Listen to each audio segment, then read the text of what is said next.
grabar para que sus compañeros lo tengan.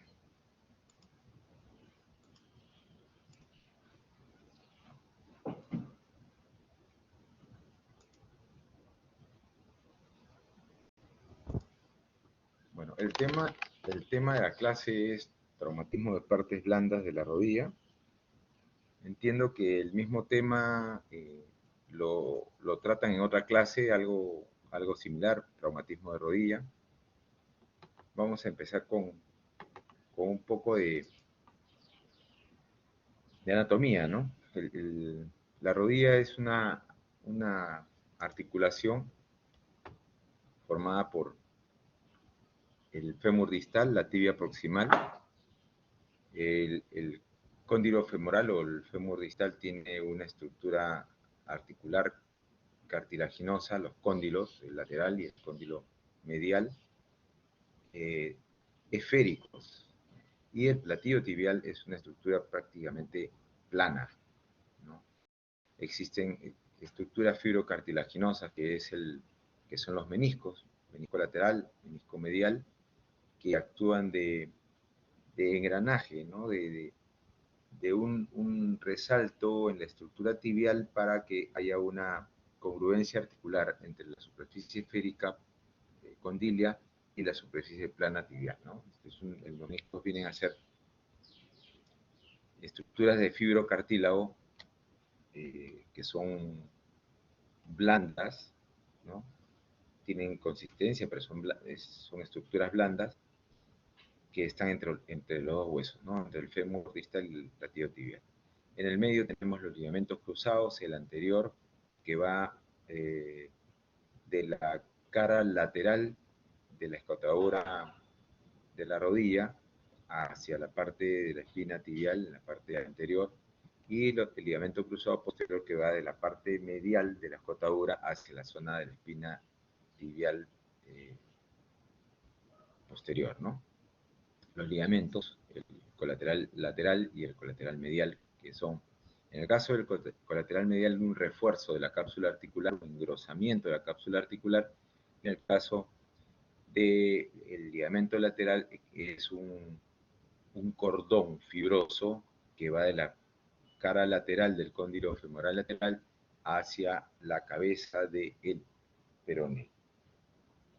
Entonces, con estas estructuras, que son las que vamos a ver, vamos a escribir los traumatismos de estas estructuras, y es importante tener en cuenta esto, que muy pocos médicos, muy pocas veces se le da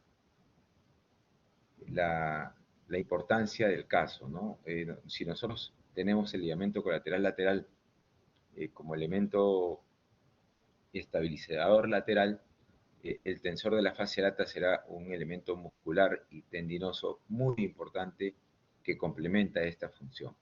Por el lado medial tenemos el tendón de la pata de ganso, que es medial, que complementa la función y la estabilidad medial del ligamento medial. El tendón popliteo, que está en la cara posterior de la tibia y que termina en el cóndilo femoral lateral, en la zona posterior, será un estabilizador posterior de la rodilla, un tendón, así como el tendón del bíceps femoral, que empieza en el isquio y termina en la cabeza del peroné, y por último el tendón rotuliano, que es la parte final del cuádriceps que le da la estabilidad anterior a la rodilla. Sin estos elementos, por más que tenga el paciente todos los ligamentos completamente sanos, si el paciente quiere realizar una actividad física moderada o intensa, es importante tener estos músculos fuertes y sanos para poder complementar y hacer cualquier tipo de actividad física, ¿no? Acá tenemos el bíceps femoral, ¿no? Tenemos el tensor de la fascia lata, la bandeleta iliotibial que termina en el tubérculo de Jerdí, el bíceps femoral que está más atrás, este es el vasto lateral, tenemos la rótula con el tendón cuadricipital, el vasto interno y el tendón de la pata de ganso, ¿no? En la parte medial. Y en la zona posterior el tendón popliteo, ¿no? El músculo popliteo.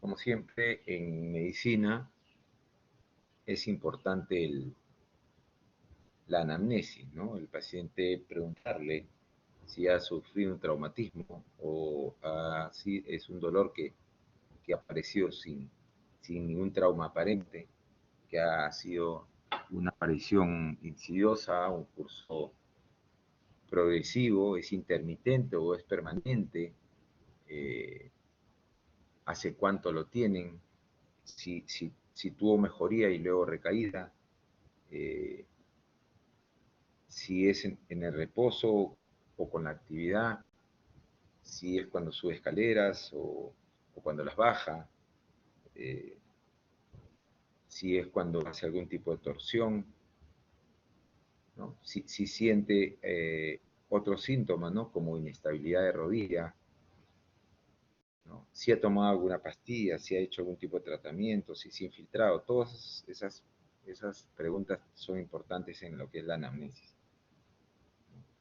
¿Cómo se produjo? Como les decía, ¿no? El paciente cuando se lo produce de alguna manera le va a contar gráficamente, le va a decir, sí, doctor, mire, yo puse el pie y se quedó enganchado y mi rodilla se fue para adelante o mi rodilla se fue para atrás, ¿no? O sentí una torsión de la rodilla. Entonces, el mecanismo de lesión les ayuda mucho para entender la naturaleza de la lesión.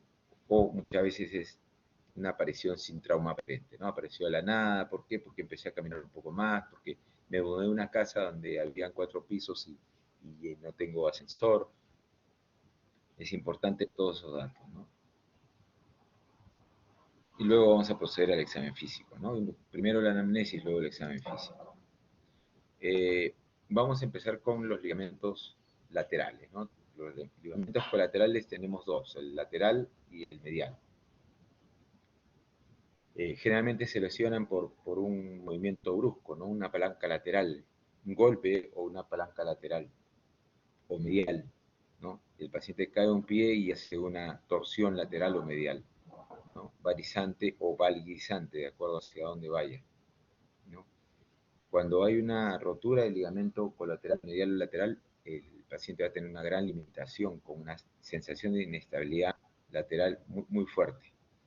Esos son los síntomas principales, ¿no? Mecanismo de torsión medial, ¿no? Recibe un impacto en la zona lateral, la parte interna se va a separar, ¿no? Y va a hacer una maniobra valga intensa y lo más probable es que acá se esté rompiendo o lesionando el ligamento medial, ¿no? Porque tiene una palanca medial.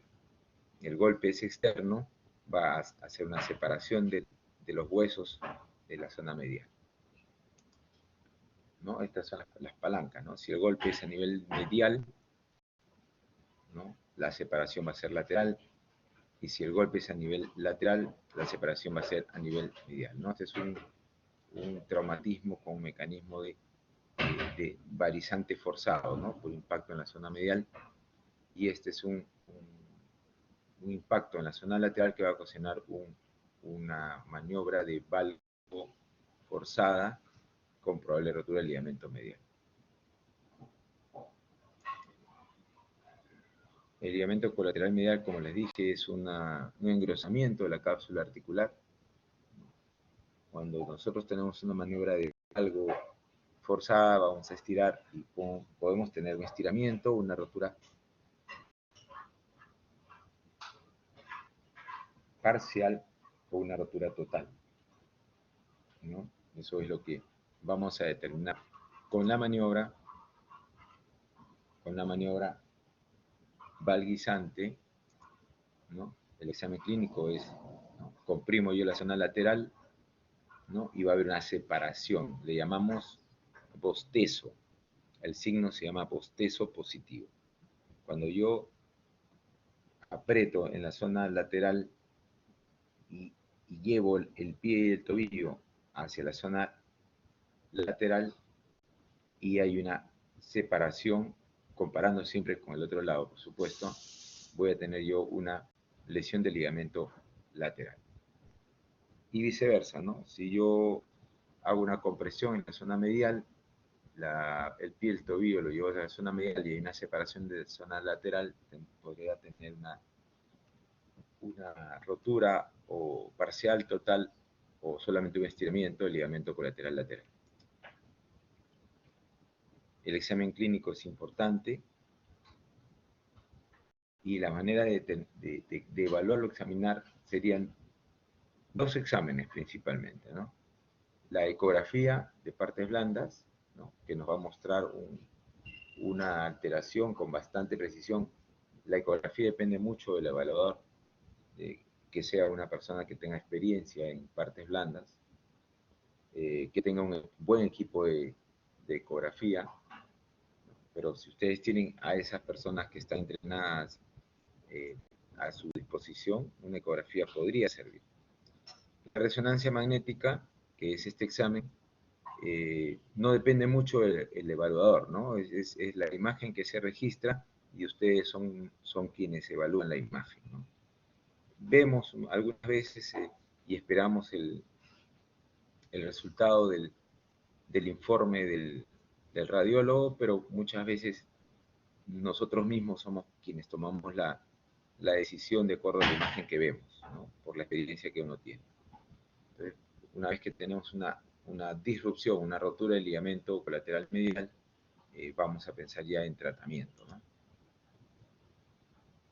Cuando tenemos nosotros una rotura del ligamento medial, en un 90% de veces el tratamiento puede ser solamente una inmovilización por 3 semanas.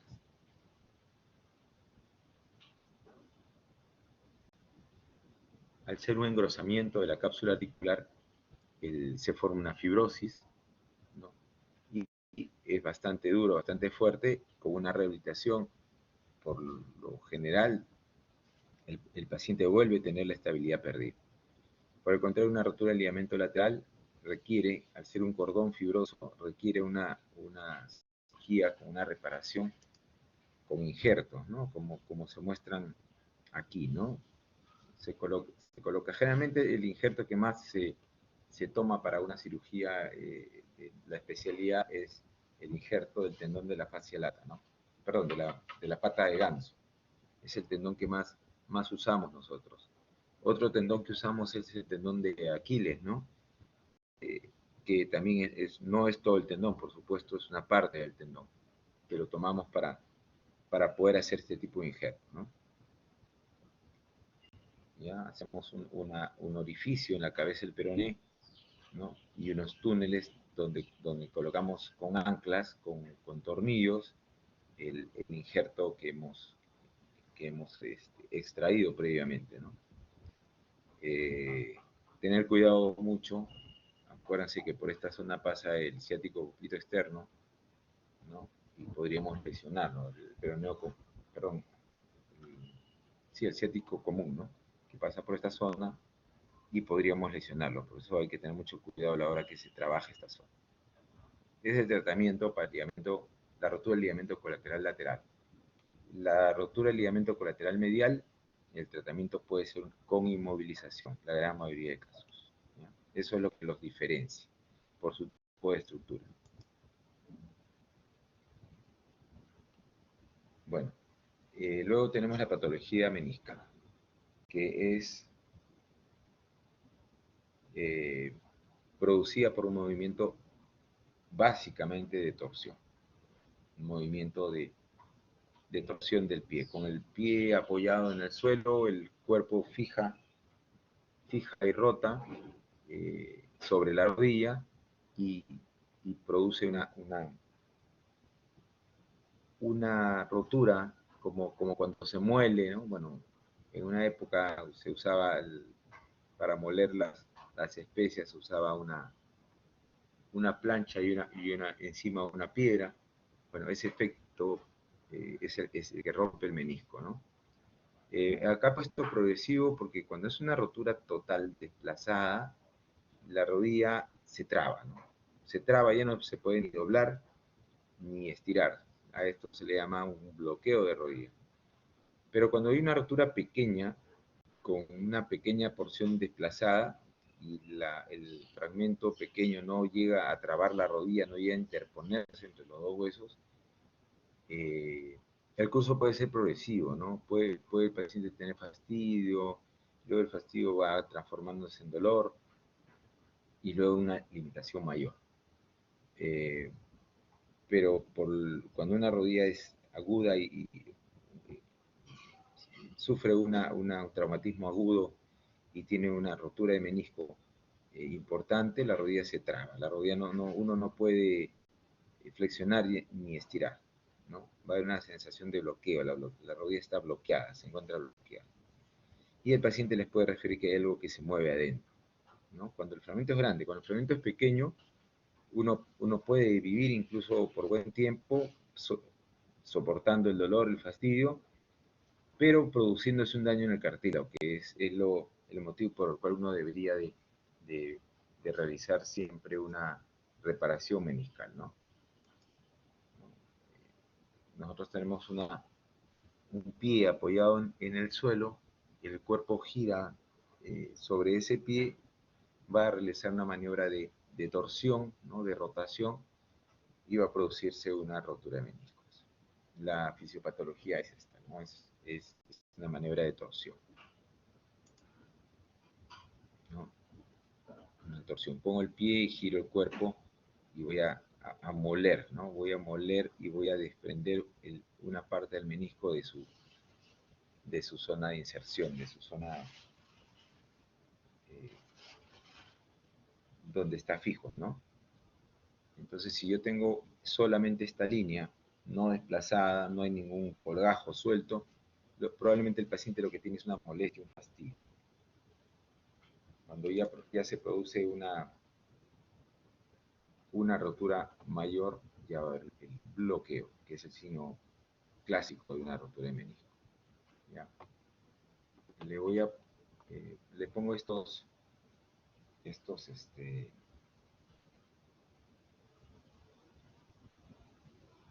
enlaces para ver de repente si vemos cómo son las maniobras que se realizan.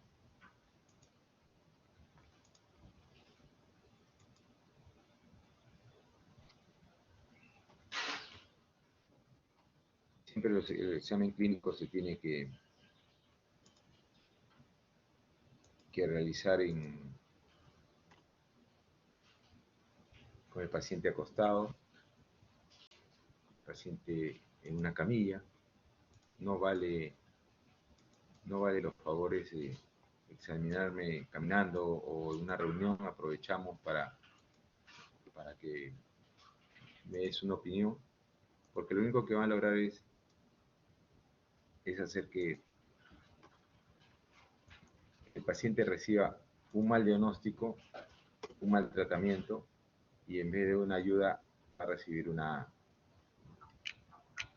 confusión, ¿no? Un mal diagnóstico, y en vez de evitar daño y fuera del desprestigio, ¿no? Porque de repente terminan yendo a un consultorio con otro médico y sí hace lo que se tiene que hacer, y ustedes son los únicos que quedaron mal, ¿no? Se trata del test de Apley y el test de McMurray. Para el test de Apley, tumbamos al paciente boca abajo, doblamos su rodilla y fijamos su muslo a la camilla con una de nuestras piernas. Presionamos la pierna del paciente hacia la rodilla y rotamos a ambos lados.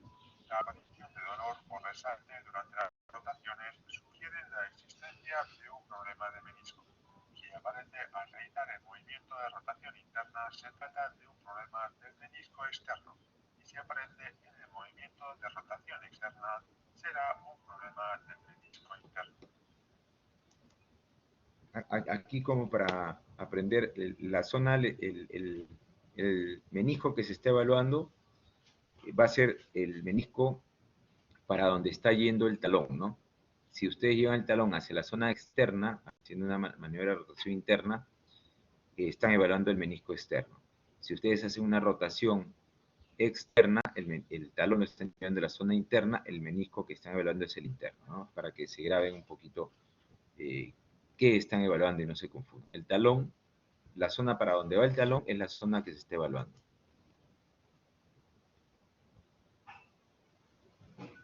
Para el test de McMurray colocamos al paciente tumbado boca arriba. Doblamos la cadera y la rodilla al máximo y sujetamos con una mano el pie y con la otra la rodilla. Efectuamos una rotación externa o interna y a continuación llevamos la rodilla hasta los 90 grados de flexión. La aparición de dolor durante la extensión de la rodilla en rotación externa sugiere una lesión del menisco interno. Si el dolor aparece al realizar rotación interna, estaríamos ante una posible lesión del menisco externo.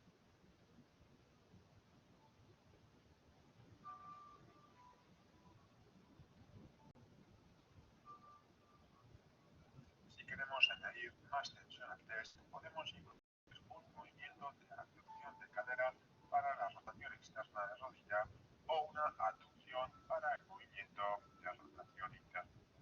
Practícalos y cuéntame qué hallazgos encuentras. Recuerda que los test deben siempre acompañarse de pruebas radiológicas para confirmar el diagnóstico. ¿Podéis?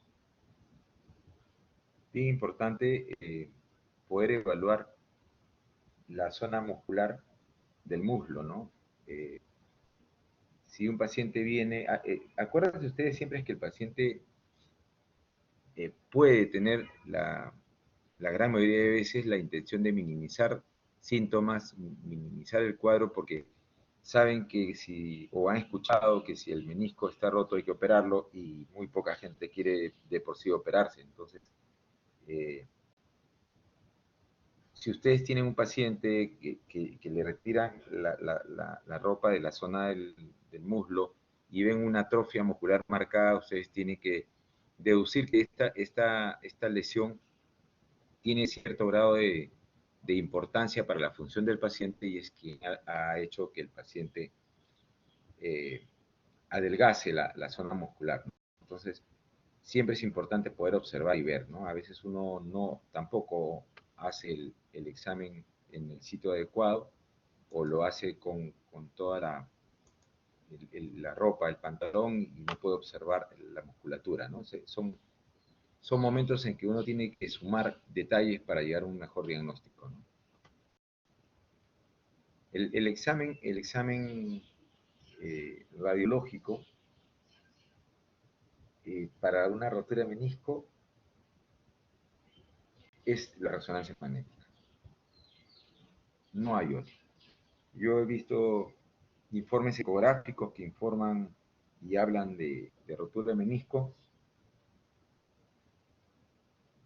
pero la zona es demasiado profunda como para confiar en ese diagnóstico, ¿no?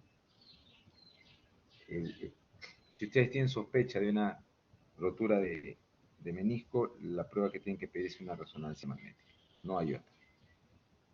Si yo le pido una radiografía, por decir, si es porque viene un paciente mayor de 55, 60 años, con un dolor de rodilla, una atrofia muscular, cierto grado de deformación de las estructuras óseas en comparación con el otro lado, la radiografía me podría servir para ver cómo está el espacio articular, ¿no? Porque si yo tengo un paciente sin espacio articular, está de más que hablemos de su menisco, ¿no? Ya estaríamos hablando nosotros de una artrosis severa y el tratamiento no va a ser el mismo, tenga o no una rotura de menisco, el tratamiento no va a ser para rotura de menisco, va a ser para la artrosis que tiene, ¿no? Entonces, una radiografía sí tiene utilidad, pero para descartar que no tenga una disminución de espacio articular, no para ver en sí cómo están los meniscos. Entonces vamos a ver esta imagen, ¿no? ¿No? Se ve, este es el cuerno anterior, el cuerno posterior, y nosotros en esta zona del cuerno posterior vemos una línea clarísima que está en todo el interior, el grosor del menisco, que termina saliendo de la superficie, ¿no? La resonancia es el examen que nos da esa seguridad. Tenemos roturas longitudinales, roturas radiales, ¿no?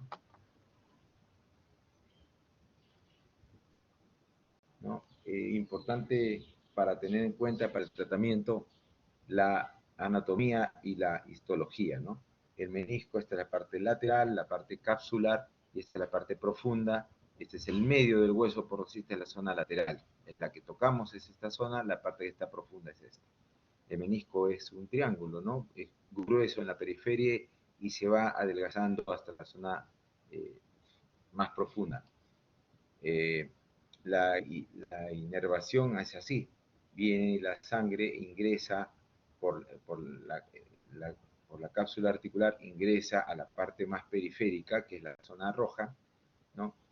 La zona intermedia tiene algo de irrigación y la zona profunda no tiene irrigación, es como un pelo, por decir esta zona. ¿Ya? Importante para tomar una decisión. Si yo tengo una rotura en esta zona, las posibilidades de que yo tenga éxito con una sutura meniscal, o sea, yo junte una rotura en esta zona, las posibilidades de éxito son mínimas porque no tiene irrigación. Eso se va a volver a separar cuando la sutura que se usa se coloque y se reabsorbe. Yo voy a tener un redesgarro. En la zona intermedia voy a tener una opción de éxito, una posibilidad de éxito del casi 50%, porque es una zona que tiene cierto grado de irrigación, pero no es muy grande, es bastante limitada. Donde se suturan los meniscos y tienen éxito de acuerdo a la histología y la anatomía es justamente en la zona periférica, en la zona roja. ¿Ya? Es importante para tomar la decisión quirúrgica. En la zona blanca no hay reparación de menisco, no hay sutura meniscal, y solamente se regulariza los bordes sueltos. En la zona intermedia habría que ver qué edad tiene el paciente, qué grado de actividad física tiene, ¿no? Para ver si se fuerza una sutura o no. ¿No? Y en la zona periférica, zona roja, sí lo que sirve es una sutura de menisco. ¿No? Estos son los distintos tipos de rotura, radial, ¿no? Longitudinal en la zona roja, en la zona blanca, ¿no? Esta es una rotura en asa de balde que se desprende de toda esta zona y se viene hacia el medio, ¿no? Esta es una degeneración de menisco con rotura, ¿no? ¿No? Y lo que nosotros tenemos como tratamiento es la regularización cuando es una... Yo no puedo suturar estas hilachas, ¿no? Yo tengo que retirarlas y se hace una artroscopía para regularizar, para que no queden bordes que terminen arañando el cartílago que está acá, el cartílago del cóndilo femoral y el cartílago del platillo tibial. Nosotros lo regularizamos, no va a haber daño. Sí es cierto que va a haber un adelgazamiento del menisco, pero como tema importante, ¿no? Antes de la aparición de una artroscopía existía el tratamiento de meniscectomía total, ¿no? Abierta, no se sacaba parcialmente, se sacaba todo el menisco, ¿no? Y la artrosis, pues los jugadores del deporte que sea, terminaban haciendo una artrosis, pero casi al término de su labor deportiva, ¿no? Entonces sí sirve para, para eliminar el roce inmediato, el roce que destruye el cartílago. Es necesario eliminar este tipo de daño al cartílago. Y esto, como les decía, una rotura en zona roja, en zona periférica, se sutura porque hay en la zona roja, bastante posibilidad de que los tejidos terminen pegando. ¿Ya? Entonces el tratamiento del menisco es artroscopía, es una reparación artroscópica que puede ser solamente la regularización cuando es en el borde blanco, ¿no? Y en el intermedio, dependiendo de la edad y de la actividad del paciente, y de una sutura de meniscos cuando es en la zona roja, ¿no? No hay otro tratamiento. Yo veo pacientes que me llegan y me dicen que su médico le está infiltrando para una rotura de menisco. ¿Qué podríamos lograr nosotros infiltrando esto? Nada, ¿no? La sutura es así, ¿no? Se colocan unos arpones, ¿no? meto por el espesor del menisco, lo paso acá, lo cierro, lo ajusto y queda suturado, ¿no? Vamos a hablar de los ligamentos cruzados, ¿no? Tenemos dos, como había dicho, el anterior y el posterior. El mecanismo de producción de la lesión es brusco, ¿no? Hacer una palanca anterior o posterior. Progresivo nuevamente, ¿no? El trauma es inmediato, la limitación es inmediata, ¿no? Pero a veces se rompen los ligamentos sin un trauma aparente. Me imagino que es por una degeneración progresiva de los ligamentos, ¿no? El sobrepeso, la hipotonía muscular, hace que ese ligamento sea el único que está trabajando para darle estabilidad, y con un trauma mínimo se rompen, y lo que el paciente le va a decir de manera progresiva que ha empezado a sentir inestabilidad en la rodilla. O si es un deportista, se lo rompe de una manera brusca y presenta inmediatamente inestabilidad de rodilla, que le falsea y se le va la rodilla para adelante o para atrás. Este es el mecanismo, este es el ligamento cruzado anterior, ligamento cruzado posterior. Cuando yo tengo fijo el pie en el suelo y la parte superior la llevo para atrás, voy a romper el ligamento cruzado anterior. Cuando yo tengo fijo el pie en el suelo y la parte inferior yo la llevo para atrás, el que voy a romper es el ligamento cruzado posterior. Importante, sirve a veces ver este tipo de imágenes para nosotros ir viendo y pensando que el ligamento se rompió. Es lógico que no solamente se van a romper los ligamentos cruzados, también se va a romper la cápsula articular, ¿no? De la zona posterior. Hay unos test que les comparto.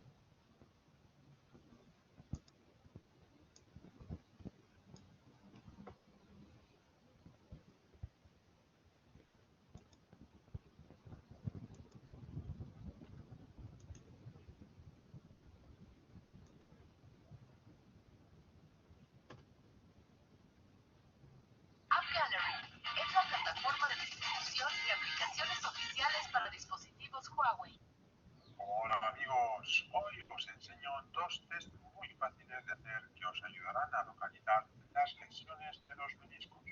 Se trata del test de Apley y el test de McMurray. Para el test de Apley, tumbamos al paciente boca abajo, doblamos su rodilla y fijamos su muslo a la camilla con una de nuestras piernas. Presionamos la pierna del paciente hacia la rodilla y rotamos a ambos lados. Está repitiendo.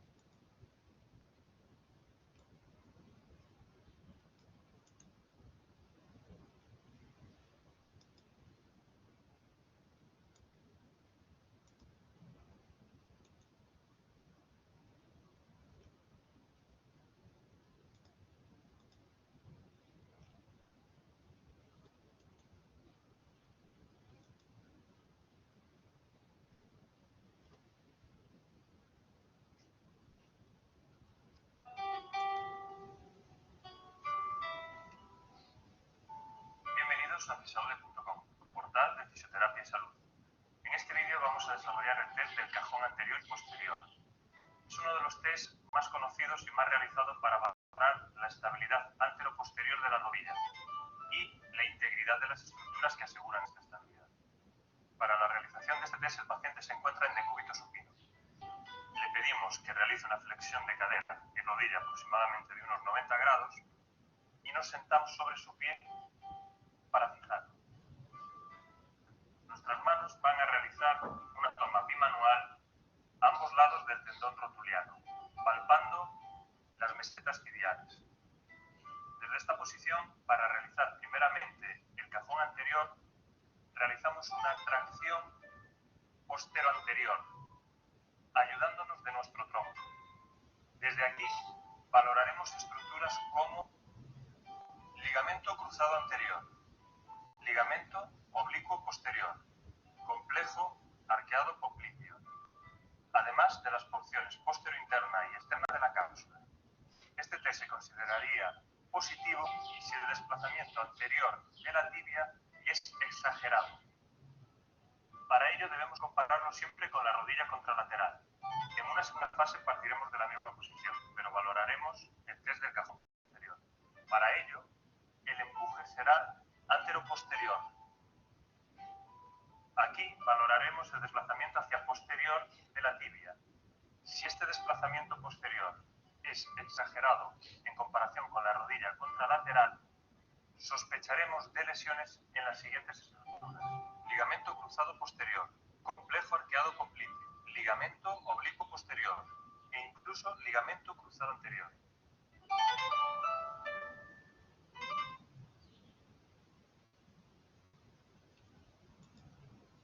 En 2030 harán falta más de 165.000 Esta médicos es otra prueba, según la consultora PricewaterhouseCoopers, Pivot diario Sheet. La Vanguardia.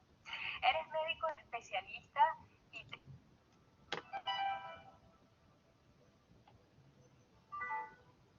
Bienvenidos a fisaude.com, tu portal de fisioterapia y salud. En este vídeo vamos a desarrollar la prueba del desplazamiento del pivote, conocida comúnmente como Pivot Sheet. El paciente se encuentra en decúbito supino, con la rodilla en extensión. Desde aquí vamos a introducir los parámetros de rotación interna, abducción, es decir, movimiento de valgo, y vamos a empezar a ir hacia la flexión. El test sería considerado positivo si se produce un resalte o una subluxación anterior del cóndilo tibial externo que sería producido por la tracción del tracto iliotibial. En este caso podríamos encontrarnos con alguna lesión a nivel del ligamento cruzado anterior, del ligamento capsular externo y de la parte posteroexterna de la cápsula articular. El test no finaliza aquí. Seguimos realizando flexión y si al llegar aproximadamente a los 20, entre los 20 y 40 grados de flexión se produce la reposición del cóndilo femoral externo, esto nos confirmaría el test. Esta reposición sería causada por la tracción del tracto iliotibial y a partir de los 30-40 grados pasa a estar posterior al eje de flexo-extensión.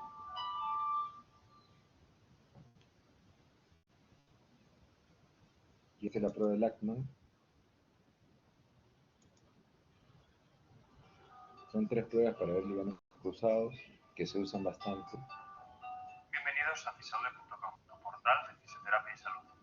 En este vídeo vamos a desarrollar el test de Lachman. El paciente se encuentra en decúbito supino. Vamos a pedir una flexión de unos 30 grados. El terapeuta fija la pierna con el muslo por la parte inferior y con su mano craneal a nivel del tercio inferior del fémur aumenta esta fijación. Con la mano caudal a nivel del tercio superior de la tibia y en su cara posterior. Desde esta posición vamos a realizar un empuje antero-posterior de la tibia. Valoramos el desplazamiento hacia anterior de la tibia. Se considera que si existe un desplazamiento de unos 3 milímetros es normal. Si, por el contrario, supera los 5 milímetros hablamos de una inestabilidad relativa. No obstante, es importante siempre compararlo con la rodilla contralateral, ya que pueden darse casos donde el sujeto valorado presente una lasitud ligamentosa. También se podría dar la situación donde el paciente presenta un elevado tono muscular, y esto puede limitar la movilidad anterior de la tibia, pero sin embargo, ser mayor en el lado afecto que en el lado sano. Con este test valoramos la integridad de estructuras tales como ligamento cruzado anterior, ligamento oblicuo posterior y complejo arqueado popliteo.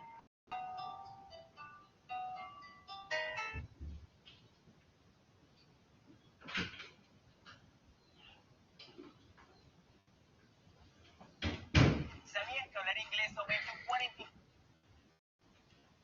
Ya, entonces,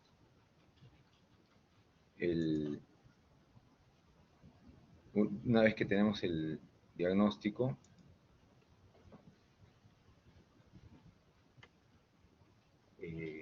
clínico, nosotros vamos a pedir los exámenes. Nuevamente, ¿no? Por ahí se puede aventurar alguna persona que haga ecografías y querer darles un diagnóstico con una ecografía no es contributorio, no les va a servir. La prueba que sirve es la resonancia magnética, no hay otra.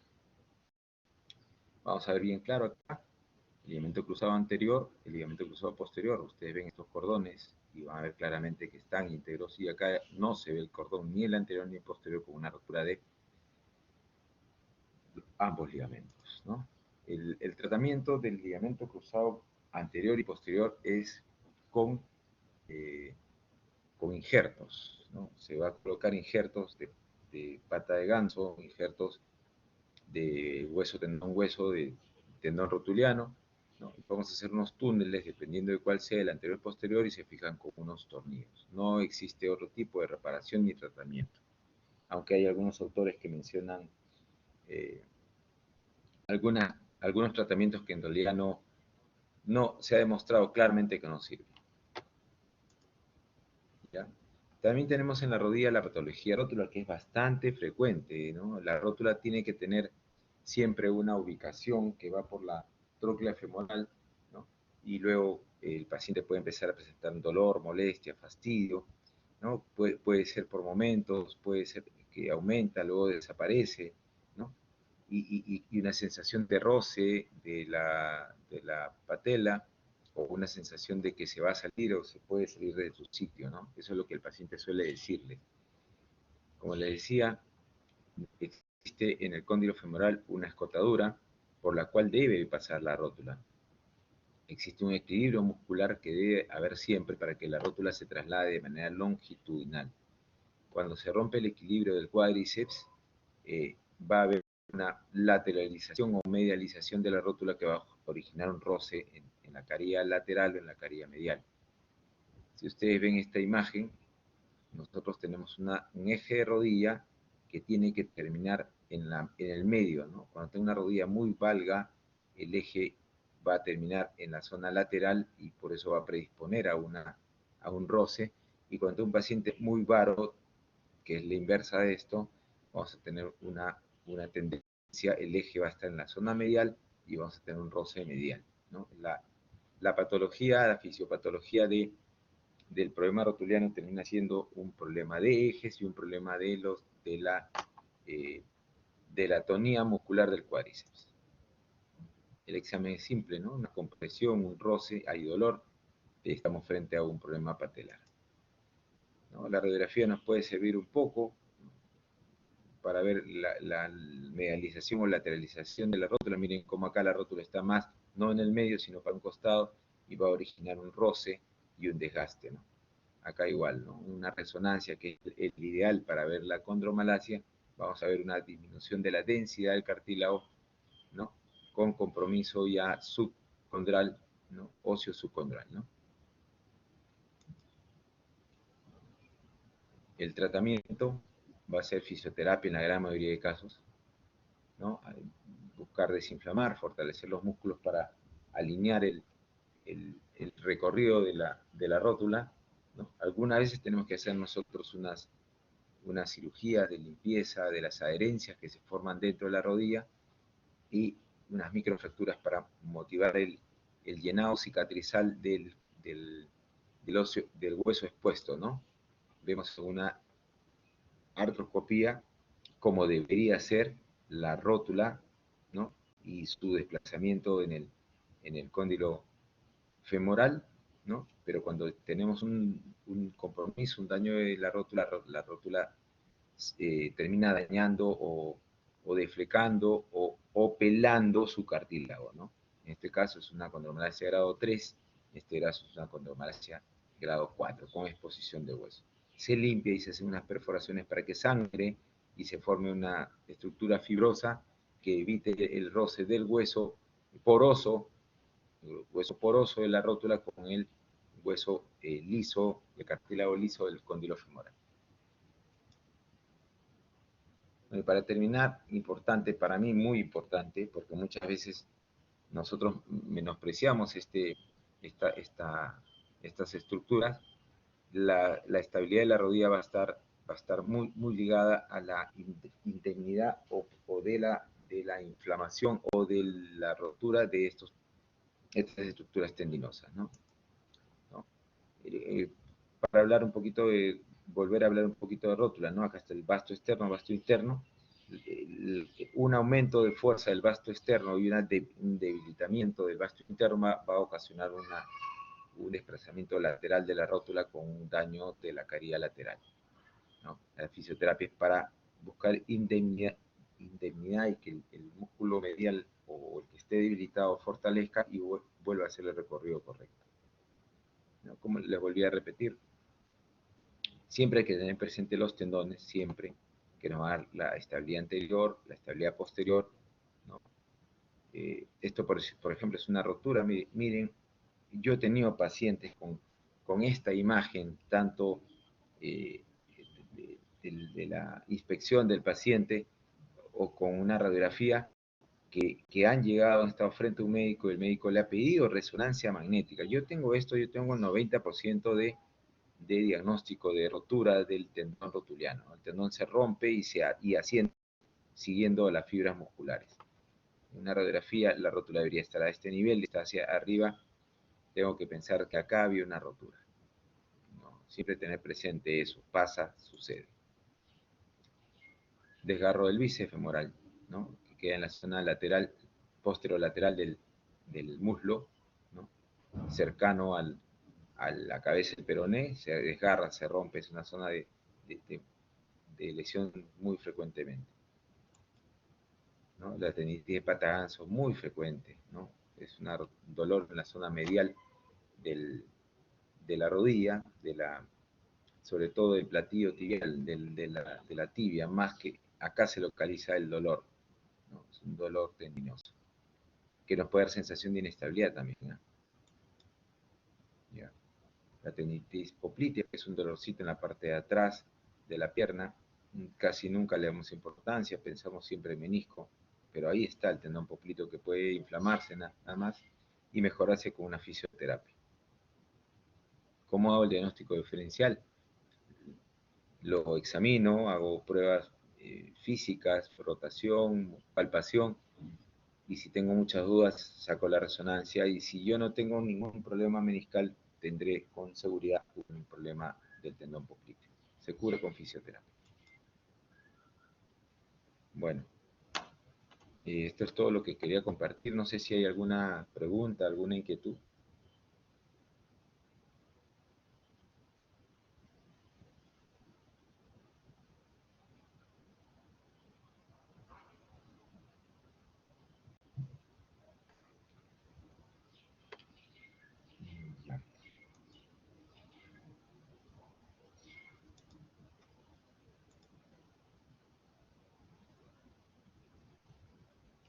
Bueno, entonces, si no hay ninguna inquietud, está grabada la clase para que la puedan abrir sus compañeros. Y bueno, suerte en el examen. Hasta luego.